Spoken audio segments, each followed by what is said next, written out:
Hey, Warrior Saints. Glad to have you beautiful people in with us as we are on Wednesday, which is the first Wednesday of Lent.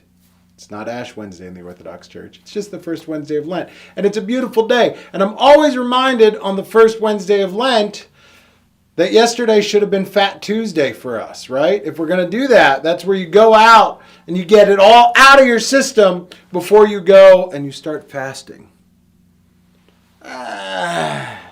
This isn't what we do. In the Orthodox Church, we are eased into the fasting process. We have these steps that we're given along the way as we start to get through the process so that it doesn't hit us like it's out of nowhere.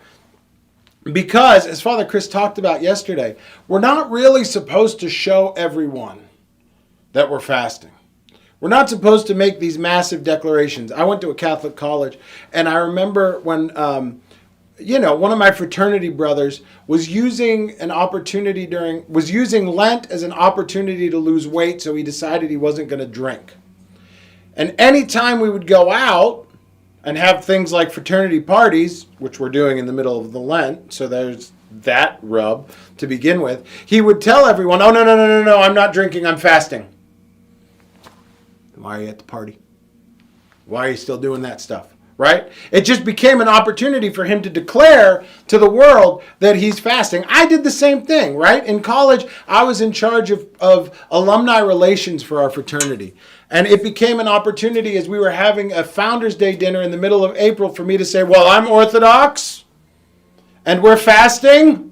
So I need to make sure that there are non-meat options on our menu because I am fasting. Me. I am fasting. This isn't the focus. This isn't the point. This becomes a moment that we're focusing on that ego that Father Chris was talking about in Monday's lesson, where we're falling into those traps of Adam, where we're not really doing things because they're becoming an opportunity for growth and for reorienting our lives, but because they become an opportunity for boasting and declarations and showing the world. Now, you can argue with me that this is an opportunity for missiology and it's a chance for us to show other non-Orthodox what it looks like to be Orthodox. Maybe. But really, fasting is a beautiful thing that gives us an opportunity for personal growth. Lent is a time for personal growth.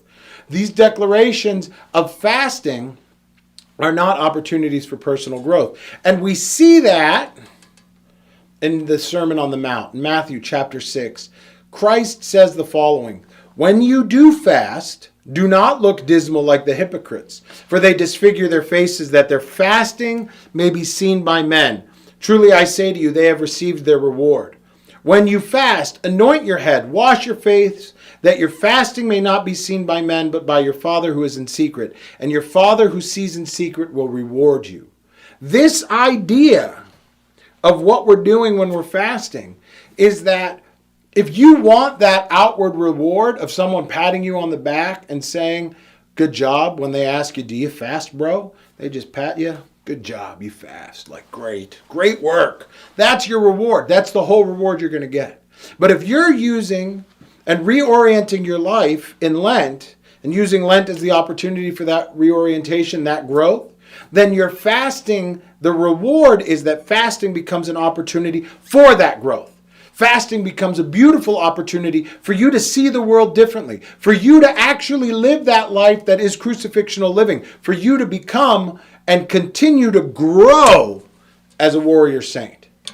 So my prayer for you is when you're out there fasting, is that you're using it as the opportunity that it is there for, to provide you a chance to reorient your life, to change your life, to shift your focus, and not make it an opportunity for self-focus, declaring your fasting as though it's something that you are doing superior to others. We'll be back tomorrow as we continue talking about fasting and the different aspects.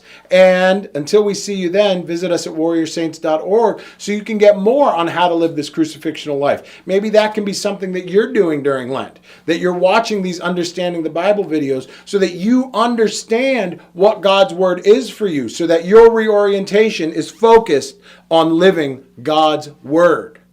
And we'll be back tomorrow. Keep walking on the way of the warrior saint.